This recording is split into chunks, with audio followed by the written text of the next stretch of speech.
말씀의 제목은 내가 만난 하나님이라고 하는 말씀의 제목으로 말씀의 은혜를 함께 얻으시겠습니다. 이 성경에서 믿음의 사람을 이렇게 언급하라고 하면 예수님 말고 신약 시대에서는 사도 바울을 넘을 사람이 없어요. 예수님의 12제자에 속한 사람은 아니었지만 이 사도 바울만큼 주님을 위해서 헌신과 고난받으면서 최선을 다하다가 순교당한 사람 참 흔치 않은 사람입니다. 성경의 인물 가운데 신약시대 우리 주 예수 그리스도와 이렇게 제외해놓고 그분 말고 다른 사람이 사도 바울만 사람이 있느냐라고 할 때 성경 기록 가운데는 별로 없을 겁니다. 그럼 많은 분들이 얘기합니다. 이 사도 바울이 무엇 때문에 이렇게 하나님께 크게 영광 돌릴 수 있는 생애가 되었는가? 이 사람은 특별한 사람인가? 다른 사람보다 특별한 어떠한 것이 있었기에 하나님 앞에 이렇게 귀하게 보배롭게 인생을 살 수 있게 되었는가? 그때 사도행전 14장 15절에 사도 바울이 자기에 대해서 고백한 말이 있습니다. 이르되 선생들아 어찌하여 너희가 이런 일을 행하느냐? 우리도 너희와 똑같은 성경을 가진 사람이라. 너희에게 복음을 전하는 것은 너희가 이런 헛된 일들을 버리고 하늘과 땅과 바다와 그 안에 있는 모든 것을 만드신 분 곧 살아계신 하나님께로 돌아오게 함이라. 이게 무슨 얘기냐면요, 사도 바울이 많은 사람들에게 존경과 사랑을 받은 가운데 이방 땅에서 이 사도 바울이라는 사람이 주피터다 이런 얘기입니다. 이 신 중에서 가장 높은 신 가운데 한 사람인 사도 바울이 그런 사람이라고 사람들이 이렇게 이제 말하자면 높인 겁니다. 그때 자기 솔직한 얘기를 하는 겁니다. 지금 사도 바울이 그러면 그렇죠, 제가 그런 사람입니다. 이게 아니에요. 무슨 소리입니까? 나는 여러분과 똑같은 성정을 가진 사람입니다. 여기 성정을 가졌다는 말은 다시 말하면 연약한 그런 사람입니다. 왜 연약하다고 말합니까? 이 사람은 자기도 보잘것 없는 흙으로 존재된 하나님 만드신 그런 사람에 불과한 사람입니다. 그러니 제가 여러분들이 우상을 숭배하듯이 우상 숭배하는 그 주피터 신, 이 가장 신 중에 가장 뛰어나다고 말하는 그런 존재가 제가 아닙니다. 그런데 이 사람이 어떻게 하나님 앞에 위대하게 쓰임받을 수 있었냐라고 하는 겁니다. 우리가 첫 번째 아시잖아요. 그분은 다메섹 도상에서 부활의 주님을 처음 만났습니다. 인생이 변합니다. 그의 삶의 큰 변화뿐만 아니라 그의 삶의 가치관과 방향과 삶의 목적이 변화된 것은 다른 것이 아니라 부활의 주님을 정확하게 만난 겁니다. 이제까지 종교 생활했던 그 사람이 분명히 예수님께서 부활하시고 우리의 죄를 대속하러 이 땅에 오신 구원자이심을 그는 알게 됐고 변화가 찾아오게 된 것입니다. 우리가 똑같은 사람입니다. 근데 이 사람이 삶이 변화되고 난 다음에 이제 오늘 이 고린도 후서 1장의 말씀은 다른 것이 아니라 이 사도 바울이라는 사람은 세계에 다니면서 3번에 걸쳐서 선교를 했습니다. 전도를 한 겁니다. 국내를 갔다가 우리 전도하는 것을 이제 국내에서 복음 전하는 것을 전도라고 말하고요, 해외에 나가서 막 전도하러 다니는 것을 선교라고 말을 해요. 그러니까 이게 이 사도 바울이라는 사람은 이 자기의 고향 땅 이스라엘을 벗어나서 세계를 3번 다니면서 전도를 했는데 오늘 고린도후서는 3번 선교 여행 나갔을 때 조용하게 자기가 자기의 과거를 한번 돌아보고 그리고 하나님께 감사한 말을 하는 것이 고린도후서 1장의 말씀인 것입니다. 근데 이 사람이 여기 성경 보니까 1장 4절을 보면 이렇게 기록하고 있습니다. 그분께서 우리의 모든 환난 중에서 띄어서 5절에 보시면 그리스도의 고난이 우리 안에 넘치는 것 같이, 사도 바울이 자신의 삶의 과거를 한번 돌아보니 자기의 삶 가운데, 생애 가운데 모든 환란이 있고 이 고난이 넘쳤다, 이런 얘기는요, 과거에만 멈춘 것이 아니라 계속된 고난과 환란이 자기에게 있었다, 이런 얘기입니다. 그런데 그 가운데서 만난 하나님이 있었다는 거예요. 자기가 뒤돌아봤는데 자기가 하루도 마음 편하게 산 때가 없었다라고 하는 거예요. 그래서 그는 뭐냐면 넘쳤다, 내가 환난 중에 있다, 앞으로도 이것이 환난과 고난이 없을 것이다, 아니 있다, 어느 정도로 넘치도록, 흘러 넘치도록 고난과 환난이 자기에게 있었다라고 하는 거예요. 사도 바울은 예수님이 만약 AD 1년에 태어나셨다고 한다면, 만약에 이 사람은, 학자들은 BC 2세기에 태어났대요. 그러니까 예수님보다 먼저 태어난 사람이라고 볼 수 있는 거예요, 만약에 그렇게 계산한다면. 근데 이 사도 바울이라는 사람이 죽었을 때를 어떻게 얘기하냐면, 학자들은 68세 정도의 세상 떠났을 것이다, 이렇게 얘기를 해요. 68세를 사는 동안에 그가 어린 시절, 어머니 곁에 있을 때 어린 시절은 굉장히 부유한 가정에서 태어난 것을 알 수가 있습니다. 왜냐하면 다소라고 하는 곳에 살았는데, 이 다소라는 곳에는 어떤 사람이 살 수 있냐면, 그 당시에는 일정한 수준의 재산이 있는 사람이 다소에 살았다는 겁니다. 그러니까 다소의 아버지 어머니가 그 로마 제국하에 있는 다소에 살고 있었다라고 하는 것은 상당히 부유층에 속한 그런 가정에서 그는 출생했다는 겁니다. 그리고 그는 로마의 말과 함께, 헬라의 말과 함께 이 유대의 말을 능히 쓸 수 있을 만큼 아주 능통한 사람이고, 공부도 많이 해서 가말리엘이라고 하는 사람의 그 학자 밑에서 공부를 했다, 이렇게 얘기를 했습니다. 가말리엘이라는 사람은 한 가지 학문에 추구하는 방향이 있었는데, 뭐냐면 학문은 기술, 직업이 없으면 학문의 가치가 떨어진다, 이렇게 생각을 했다는 겁니다. 그래서 반드시 학문과 함께 기술이 반드시 접목되고 있어야 된다라고 했는데, 그 가말리 학파에서 공부를 했던 사람이라 이 사람은 어때요? 천막치는 직업을 가질 수 있을 만큼 기술이 있던 사람이었습니다. 세계 선교 다니면서 선교할 수 있었던 것이 뭐냐라고 할 때, 이 사람은 가는 데마다 오늘날이면 집을 고쳐주는 기술자였다는 겁니다. 그래서 어때요? 일하면서 조금 도움을 받고, 일하면서 전도하고, 일하면서 전도하고 하면서 곳곳에 다니면서 일할 수 있으면서 선교할 수 있었던 것이 왜 그랬냐라고 할 때, 기술이 학문과 함께 균형을 이루어서 갖고 있었다라고 하는 것입니다. 그런데 이 사람이 오늘 조용하게 자기 생애를 한번 돌아보신 겁니다. 오늘은 공교롭게도 12월 1일입니다. 이제 한 해 뒤를 1월 달부터 지금 11월까지 달려오셨는데 부지런히 열심히 일하시면서 사셨습니다.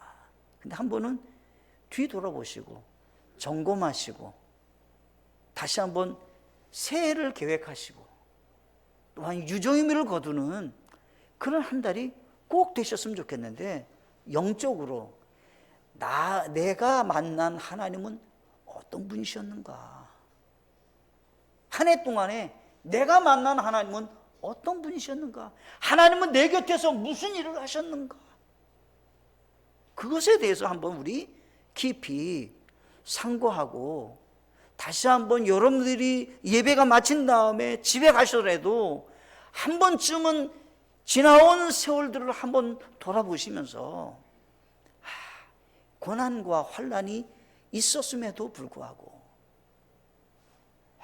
그때 하나님은 나에게 어떻게 찾아오셨는가? 또 아니면 내가 깊이 만난 하나님은 어떤 분이신가? 이때 내가 우리 하나님을 이렇게 만났지. 성경에 보면 창세기에 아브라함은 이삭을 바친 다음에 하나님을 만나셨습니다. 어떻게 만났습니까? 여호와 이레, 준비하시는 하나님이라는 분을 만나게 되었습니다. 이삭을 칼을 들고 내리쳐서 하나님 앞에 제물로 바치려고 하는 그 순간에 하나님은 그에게 나타나서 아브라함아, 내가 너의 마음을 보았다. 이삭을 해치지 마라. 그리고 내가 이삭을 위해서, 너를 위해서 준비한 것이 있다. 저기 숯불에 있는 그 수양을 잡아다가 하나님께 바치라고. 그래서 그가 거기서 만났어. 하나님 말입니다. 하나님, 내가 여기 여호와 이레 하나님, 나를 위해서 준비하시는 하나님, 그 하나님을 내가 만났습니다 라는 겁니다. 야곱이라는 사람은 도망가다가 돌베기를 하고 있다가 거기서 어떤 하나님을 만났습니까? 너와 함께 하겠다고 하신 하나님을 만나게 되었습니다. 야곱아, 걱정하지 마라. 내가 너와 함께 할 거야. 그런 하나님을 만난 것입니다. 이 사도 바울이라는 사람은 조용하게 지금 자기의 돌아보시면서 고난 가운데서 하나님은 나에게 어떤 분으로 찾아오셨는가? 첫째가 고난 중에 찬송하게 하는 하나님이십니다. 그가 고난이 있었어요. 환난이 있었어요. 그런데 그는 결과적인 얘기를 하는 겁니다. 고난 중에 찬송하게 하는, 즐겁게 그것을 평강 가운데, 아니 조금은 마음에서부터 요동함이 없이 고난과 환난을 지나가게 하는 그런 하나님으로 나는 만났다라고 하는 것입니다.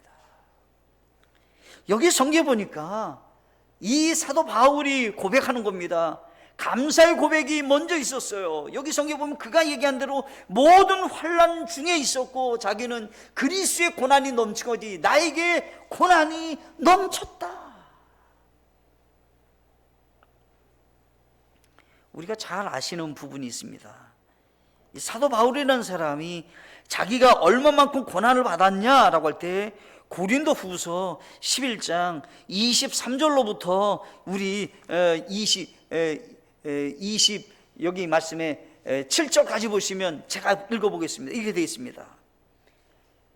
그들이 그리스도의 사역자냐 내가 어리석은 자처럼 말하거니와 나는 더욱 그러하도다.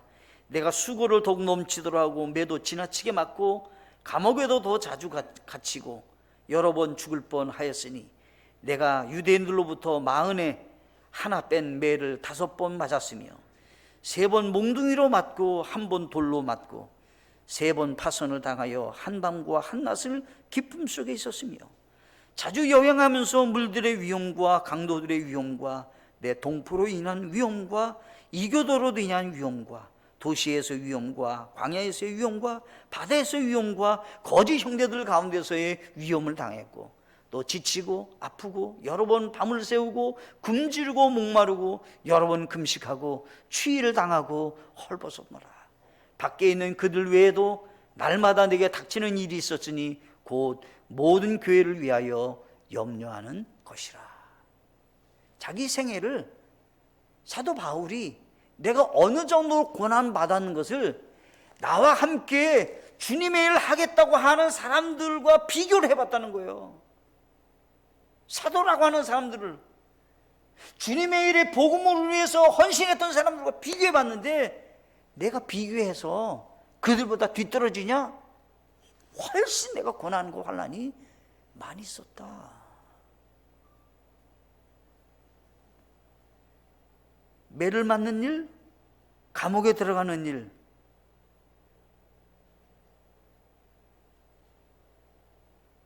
이곳저곳으로 전도하면서 겪었던 위험과 사고들, 이루 말할 수 없었다라고 하는 거예요. 그런데 고난 중에서 찬송할 수 있는 이유가 있는데 두 가지가 이유가 있다는 겁니다. 첫째가 뭐냐면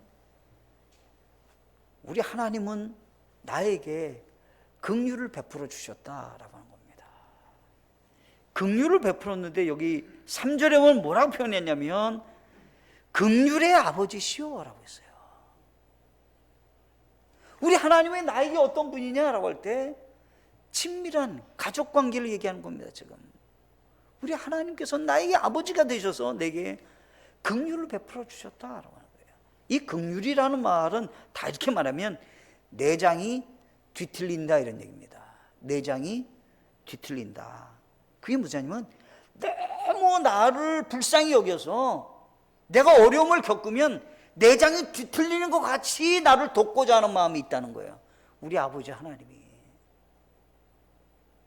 자기가 고난과 환난이 있을 때마다 뒤돌아보면 숱한 환난 가운데서 생생하게 경험했던 하나님은 어떤 분이냐라고 할 때 자기가 겪는 것 같이 아파하시면서 내장이 뒤틀리는 것 같이 이 사도 바울을 돕고자 하는 그 사랑의 그 손길이 있었다라고 하는 거예요. 그래서 그가 고백하는 겁니다. 우리 하나님은 나에게 어떤 분이셨냐? 나보다도 더 고통스러우며 아파하며 나를 돕고자 하는 분으로 계셨다라고 하는 겁니다. 우리는 각자 겪고 각자 고난받는 일들이 다 다르십니다. 그런데 분명한 것은 긍휼의 아버지 하나님은 모든 분에게 풍성하게 채워주시는 분이십니다. 그분을 만나셔야 되는 겁니다. 상대적 빈곤과 상대적 비교로 인해서 더 많이 어려움이 있다, 나는 환난이 있다, 각각이 다 다를 수 있습니다. 그러나 분명한 것이 있습니다. 우리 하나님은 어떤 경우에 있든지 간에 하나님은 나에게 나보다 더 고통스러운 마음으로 불쌍히 여기시고 도와주신 분이시다라고 하는 것입니다. 찬송하는 이유 두 번째가 있다는 겁니다. 그 뭐냐면 하나님은 고난 중에 있는 우리를 능히 위로해 주시는 분이시다라고 하는 거예요. 세상에서 얻을 수 없는 위로가 하나님이 채워주신다는 겁니다. 자기만 알고 있고 자기만 겪는 고난과 아픔이 있지만 하나님은 어떻게 해요? 우리를 창조하신 분이고요, 우리의 마음을 나보다 더 많이 아시고 나의 연약함을 더 아시는 하나님께서 나를 어떻게 해요? 더 고치시고 나를 회복시키시고 나를 오히려 그 가운데서 하나님의 위로로 능히 이겨나갈 수 있는 새 힘이 되게 역사하신 분이시다라고 하는 겁니다. 여기 위로라는 말은 어떤 말이냐면 내 곁에 계신다 이런 얘기예요. 나와 별개로 계신 분이 아니시라 내 곁에 함께 계시면서 나에게 따뜻한 말을 하시고 용기를 주시고 어려울 때마다 손잡고 이끌어 주시고 그런 분이시다라고 하는 거예요. 사도 바울은 아마 감옥수에서 우리 하나님을 만났던 것 같아요. 감옥에서 그가 어떻게 해요? 아무것도 염려하지 말고 빌립보서 4장 6절 말씀에 오직 감사로 하나님께 간구로 기도로 하나님께 아뢰라. 그러면 어떻게 해요? 하나님의 평강이 너희 마음과 생각을 지키시리라. 염려거리가 세상 많이 있었지만 우리 하나님은 나에게 이렇게 도와주셨구나. 이스라엘 백성들에게 하나님께서 약속한 말씀이 있습니다. 이사야서 41장 10절에 너는 두려워하지 말라 내가 너와 함께하느니라. 놀라지 말라 나는 내 하나님이라. 내가 너를 강하게 하리라. 참으로 내가 너를 도와주리라. 참으로 내가 의의 오른손으로 너를 떠받쳐 주리라. 이사야서 41장 13절에서는 똑같이 하신 말씀은 나 주 내 하나님이 내 오른손을 붙들고 내게 이르기를 두려워 말라 내가 너를 도와주리라 하리라. 우리 하나님께서는 이스라엘 백성들과 함께 하신 것 같이 우리에게도 똑같이 약속하시는 분이 무엇입니까? 긍휼과 위로로 함께 계시며 내가 고난받는 것을 너무 괴로워하시면서 내장이 뒤틀리는 것 같은 마음으로 내게 돕고자 하는 마음이 있는 분이시다라는 사실을 기억하며, 고난이 있고 환난이 있었나요? 조용히 하나님을 만나보세요. 우리 하나님은 그때그때 순간순간마다 주의 긍휼과 위로로 우리 곁에 계셨음을 알게 되실 것입니다.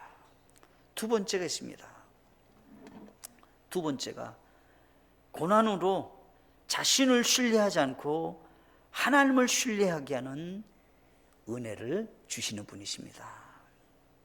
고난이 많이 닥쳐와 갖고요, 사도 바울이 고린도후서 1장 8절과 9절에 보시면 이렇게 표현했어요. 여기 보면 내가 아시아에서 고난을 받았는데 그 고난에 대해서 내가 여러분들에게 좀 알려주겠습니다.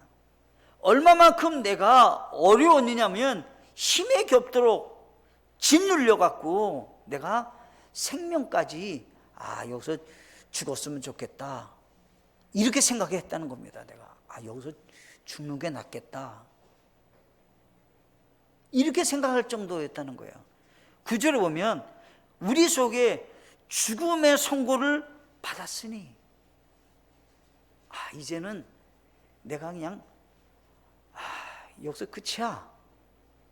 진짜 절망과 낙심 가운데 있었다는 거예요.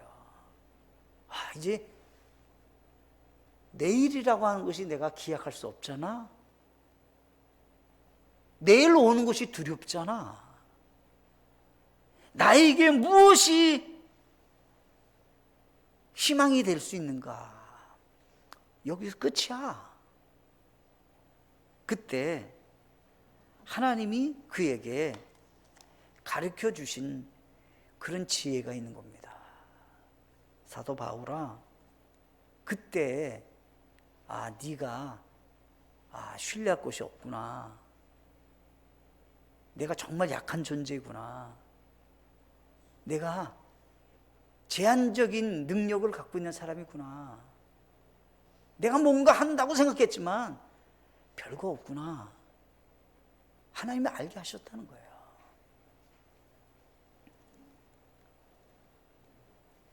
사도 바울은 자랑할 것이 몇 개가 있는 사람이에요. 신뢰할 만한, 자기가 그래도 조금 의지할 만한 것이 몇 개 있었어요. 유대인들에게는 자랑이 뭐냐면 혈통이 정확하게 이스라엘의 혈통을 갖고 있냐는 거예요. 부모님들이. 그게 굉장한 자랑이에요. 혈통이 어떠냐라고 하는 거예요. 근데 사도 바울은 나는 이스라엘 중에서 베냐민 지파라는 거예요. 그게 왜 그러냐면 이스라엘 사람들이 12아들로 12지파를 이렇게 갖게 됐는데 야곱이라는 분이 이스라엘이라고 하는 이름을, 새 이름을 하나님께 받아서 이스라엘이 된 거예요. 근데 이 아내가 4명이에요. 야곱에게는. 그 중에서 가장 사랑하는 아내는 라헬이잖아요. 그러니까 정확하게 이 12아들 중에서도 야곱이라고 하는 아버지가 가장 사랑해서 그 몸에서 태어난 사람은 요셉과 베냐민이라는 거예요. 근데 나는 사도 바울, 나는 그래도 베냐민 지파다라는 거예요. 나는 우리 아버지가 가장 사랑했던 아내의 몸에서 태어난다. 나는. 그리고 또 나는 어릴 적부터 바리새인 교육을 아주 성실하게 받아서 경건에 있어서만큼은 아주 탁월했다. 내가 세상 지식도 내가 조금 더 뒤떨어지지 않는다. 내가 방탕하게 살거나 그렇게 살지 않았다. 그래서 어떻게 해요? 흠이 없다. 내가 그래도 신뢰할 게 많이 있었어요. 그런데 사도 바울이 예수님을 만난 다음에, 그러니까 믿음 생활을 하면서 깨달은 바가 있어요.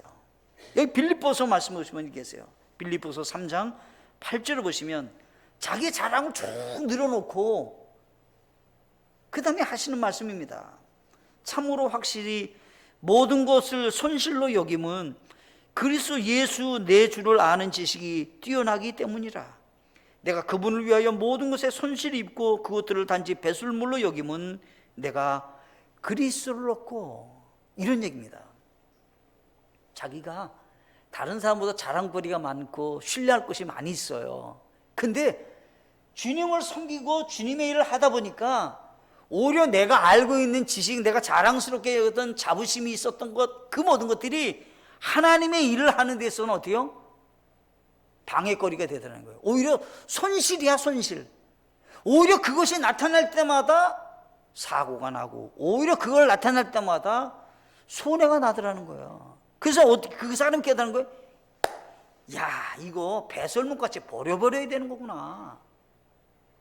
예수님을 만난 다음에 자기가 진짜로 뭐가 가치가 있고 뭐가 지식이 있고 무엇을 어떻게 살아야 되는지를 배우게 됐다, 이 말이에요.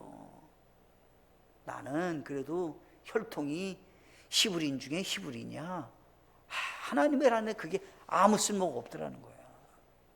그래서 그가 내가 모든 것을 확실하게 손실로 여긴다. 왜냐하면 항상 그것이 드러날 때마다 하나님의 일이 장애가 되고 오히려 하나님의 일이 방해가 되더라. 잘 되는 게 아니라 오히려 그냥 가만히 있는 게 낫지, 괜히 우쭐대고 나갔다가는 큰 손실이 되더라. 그래서 어떻게 해요? 배설물로 버려버리겠다 내가.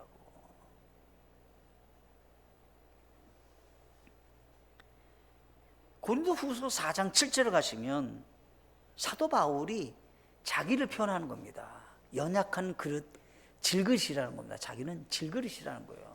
그래서 이 질그릇 속에 보배 대신 예수 그리스도가 계시다는 거예요.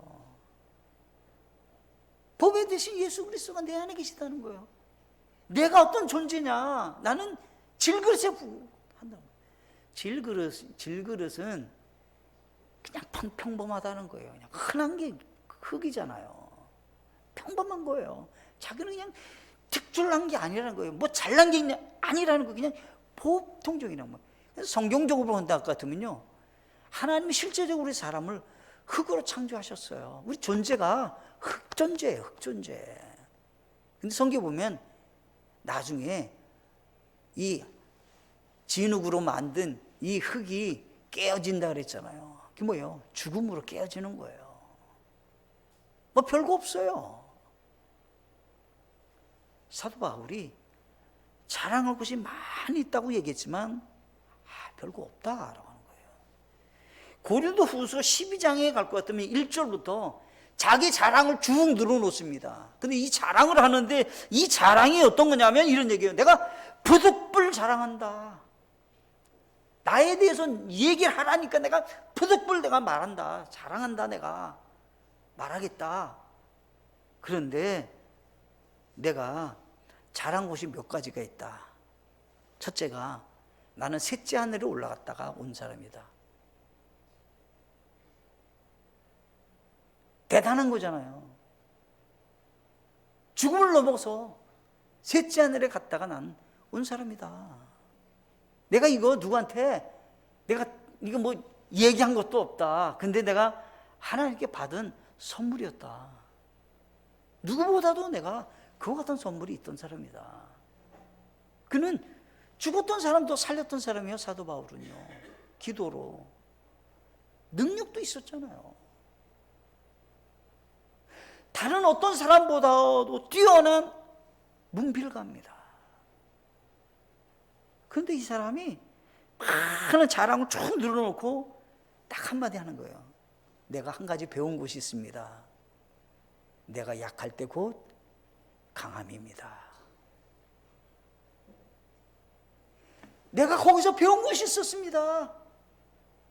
내가 약한 것이 오히려 주님 안에서 강한 사람이 된다는 것을 내가 알게 되었습니다. 내가 지금 자랑한 것은 여러분들이 하도 저에게 얘기를 하니까 제가 부득불 자랑했지만 그게 소용없습니다. 그래서 그가 얘기하는 거잖아요. 여기 성경에 보면 뭐라고 했냐면 이 고린도후서 12장에 같으면 이렇게 있어요. 여기 12장 여기 말씀해 보시면 뭐라고 기록했냐면 이렇게 기록했잖아요. 12장 여기 11절에 보시면 10절에 보시면 10절에 보시면 그러므로 내가 그리스도로 인하여 연약한 것들과 치욕과 궁핍과 핍박과 고난당한 것을 기뻐하노니 내가 약할 그때 내가 강하니라. 내가 무엇이 나에게 유익한지를 배웠습니다. 고난 중에 내가 얼마나 자신이 연약한 존재인지, 얼마나 내가 사고투성인지 내가 배웠습니다. 그 어떻게요? 하나님을 신뢰하는 믿음을 갖게 하셨다는 거예요. 거기서 하나님을 만나게 했다는 거예요. 나를 어때요? 성숙하게 하신 겁니다. 하나님은 나를 새롭게 발전되게 하신 것입니다. 정말 하나님의 사람으로 세워주셨다라고 하는 겁니다. 우리 한번 한 해를 돌아보세요. 아마 똑같이 사도바울과 같이 저나 여러분들이 동일하게 내가 뭔가 좀 해보려고 할 때 사고가 났을 거예요. 나를 신뢰하지 말아야 되는데, 하나님을 신뢰해야 되는데, 하나님의 인도를 받아야 되는데, 하나님을 기쁘게 해야 되는데, 그런 생각을요 지울 수 없을 겁니다. 사도 바울이 자기 생애 가운데 만난 하나님을 고백하는 그 두 번째 제목은 자신을 신뢰하지 않고 하나님을 신뢰할 수 있는 분으로 만나게 하셨다는 것입니다. 능력자를 만나게 하신 겁니다. 세 번째, 마지막이 있습니다. 세 번째, 고난이 오히려 하나님께 깊은 감사를 하게 합니다.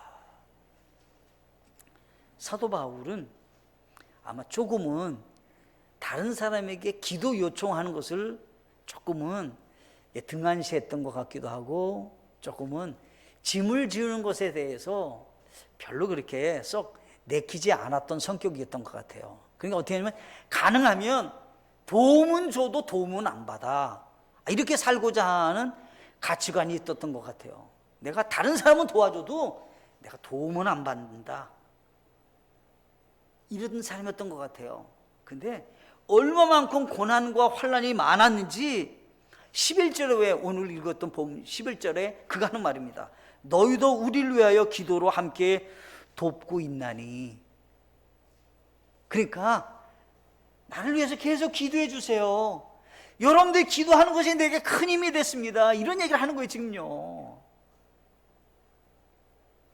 여러분들 기도해 주세요. 내가 보잘것 없는 사람입니다. 내가 할 수 있는 게 아무것도 없습니다. 기도해 주세요. 기도해 주세요. 이렇게 됐다는 거예요. 그러면 왜 기도하냐라고 할 때 중반절을 보면 이것은 많은 사람을 사용하여 우리에게 베푸신 선물로 인해 많은 사람이 우리를 대신하여 감사하게 하려 함이라. 같이 기도해 주세요. 그런데 어때요? 그 기도로 하나님의 응답이 있고 하나님의 손길이 펼쳐져서 어때요? 베푸신 선물이 많아요. 그냥 사람마다 은사가 있대요. 은사가. 그래서 어떤 분이 이렇게 표현을 해요. 중국집에 가면 이렇게 음식이 이게 테이블을 돌리면 음식이 한 가지씩 이렇게 쭉 하나씩 오잖아요. 그죠? 회전 테이블에. 그런데 어떤 사람이 실수로 물컵을 떨어뜨렸어요. 그러면 은사가 나오는 거예요. 어떤 사람은 팍 나가서 유리잔을 쓸겠다고 빗자루하고 쓰레받기를 갖고 와서 막 쓰는 거예요. 어떤 사람은 그래요. 어이구 얼마나 놀랬어. 응? 어떤 사람은 그러는 거예요. 내가 뭐라 그랬니? 너 조심하라고 했잖냐. 사람마다 은사가 있어요. 그 은사로 한 가지 일을 놓고 일하는 거예요. 내가 빨리 갈게, 가서 와서 이거 치워달라고 그랬게. 혹시 이거 저기 돈을 내라 그러면 내가 내줄게. 각자가 다른 거예요. 다 뭐예요? 돕는 손길이에요. 지금 사도 바울이 자기가 하는 얘기예요. 여러분들 돕고 있는 것, 나를 위해서 기도하는 것 알고 있습니다. 그러나 나는 한 가지 하나님을 만난 것이 있습니다. 오히려 나의 어려움과 고난이 여러분들을 위해서, 여러분들이 나를 위해서 기도를 통해서 하나님의 응답과 능력을 경험해서 오히려 다 함께 되어 하나님께 감사할 수 있는 기회가 되게 하셨다라고 하는 거예요. 하나님을 만난 거예요, 자기는요. 이제까지 어떻게 해요? 나는 도움은 줘도 도움을 안 받아. 이렇게 살았던 것 같아요, 아마.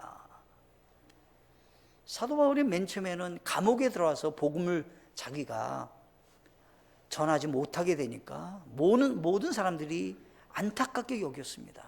그런데 사도 바울이 편지를 쓴 것이 빌립보서 1장 12절로 18절 말씀입니다. 사도 바울이 뭐라고 고백하냐면 이렇게 고백하는 거예요. 아닙니다. 내가 감옥에 들어왔는데 오히려 감옥에서 어떻게 해요? 여기서 궁궐 안에 있었던 사람도 만나서 전도를 했습니다. 죄수들에게도 복음을 증거했습니다. 죄수들을 지키는 간수에게도 복음을 증거했습니다.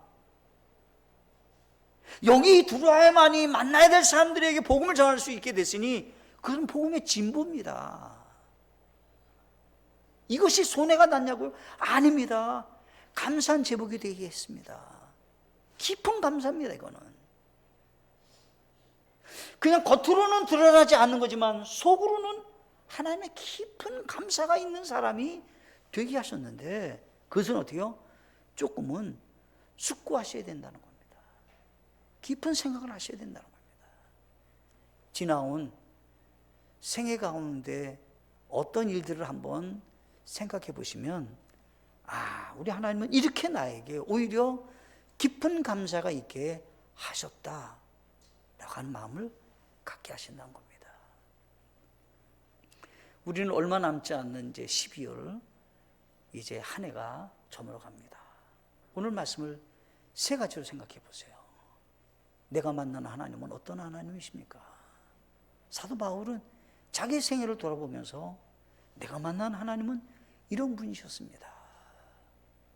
여러분들 생각 가운데도 하나님이 살아계셔서 여러분과 함께 동행하시면서 믿음의 길로 인도해 주셨는데 주님, 제가 이런 하나님 만나고 이와 함께 믿음으로 걸어가겠습니다 하고 유종임을 거두시고 믿음으로 새해를 설계하는 복된 한 달이 되시기를 간절히 바라겠습니다. 함께 기도하시겠습니다.